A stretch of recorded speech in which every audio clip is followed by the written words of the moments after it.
Before the 90 days, where love is online, the math is never mathing, and common sense missed the flight. I'm recapping the nonsense, the scams, and the audacity. You're watching Kinda Unhinged. What's up, guys? Welcome back to my channel. I'm back with a before the 90 days video, and we are on season 8, episode 12. So we begin this episode with Lisa and Daniel, and Lisa is acting very strangely because apparently she's super embarrassed because she had like diarrhea like all over the sheets and on Daniel, and yeah, it just sounds completely gross. And for whatever reason, he's just standing there eating a granola bar as if nothing happened while she's taking the sheets off the bed. That's a choice. But anyway, Lisa said that if he can love her after all of that happened to him, then either he really wants a green card or he really actually loves her. Then, ironically enough, he decides to take her to a cooking class to teach her how to make a traditional Igbo dish for him. And after she's prepared the meal, they sit down to eat it, and then she decides to be honest with him and tell him that she has been married 5 times. And he's a little bit surprised, but that didn't deter him. Then she said, and I'm still currently married to the 5th person. And he was like, I've been sleeping with another man's wife, and he was upset because he said in his culture, he can get banished for that. So obviously he's really upset with her for not telling him the truth.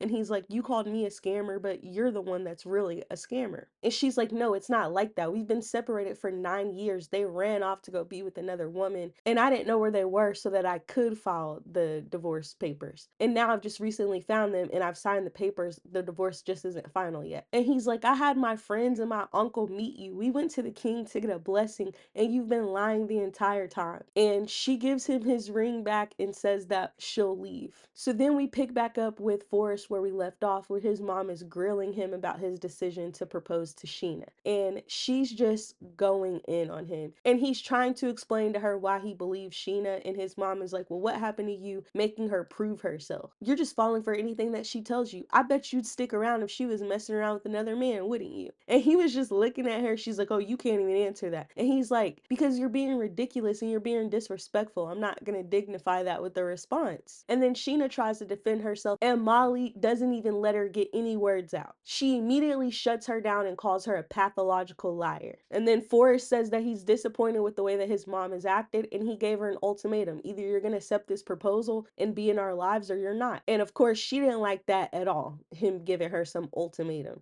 Then we see this scumbag Rick, because I really don't like him, apologizing to Trisha, and unfortunately she accepts his apology. And he promises to never cheat on her, and she says she doesn't really know if she can ever trust him again. And then they were watching this fight, and Trisha was like, pick a fighter that you want to bet on and I'll pick the other one. And if your person wins, then we'll sleep together tonight. But if not, then we won't. And of course his person wins. And she's like, I don't know if I'm actually going to do it or not. And he asked her if she still wants him to meet her dad, and she says yeah, because she already told him. So then we see Elise preparing for her flight to go to Australia and meet up with Josh. And when she gets to the airport, her visa is denied like 8 times. But come to find out, it was like some clerical error and they got it fixed, so she was able to board her flight. Then we meet Josh and his roommate Chris, and they're getting ready, they're getting all dressed up. And at first I thought they were getting dressed up to go meet up with Elise, but no, they were getting dressed up because there's like some big race that everyone watches there, and they get all dressed up for it. So he said that when they pick up Elise, they're gonna go straight to the bar to watch this race. And obviously she doesn't know that. And this is a super long flight. It was like a 28-hour flight, and they want her to get right off this flight and go to a bar. I said, well, good luck with that.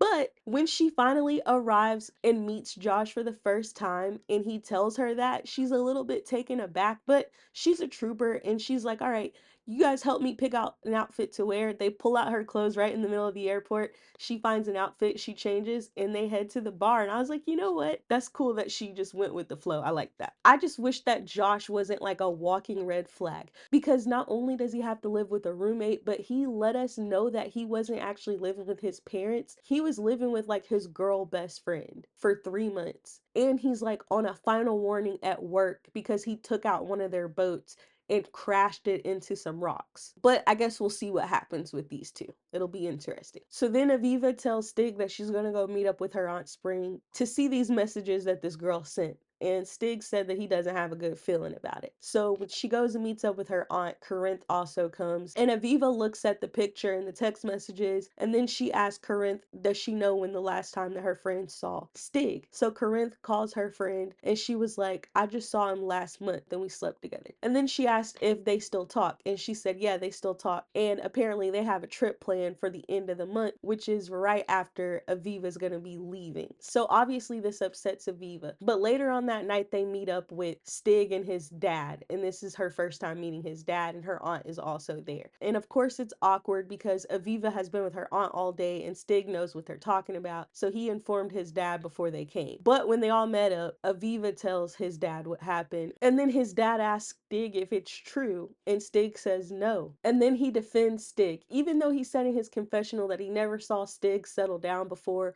and he's always seen him with a lot of girls. But I mean, it's still his son, so of course he was on his side. And this convinced Aviva, and she said that she's gonna take his word for it. But Stig admits in his confessional that he was entertaining other women 3 months prior to Aviva coming out to visit him. But he says that now that he's been in person with her, he's taking her a lot more seriously, and he's not gonna do that anymore. And then we end the night off with Forrest's mom saying that she feels like Scheana is manipulating Forrest, and she feels like she's lost her son. And that was pretty much it for this episode. You guys let me know what y'all thought about it in the comments down below. Thank you guys so much for watching, and if you want more 90 Day Fiancé content, then go ahead and subscribe, and I will see you in the next one.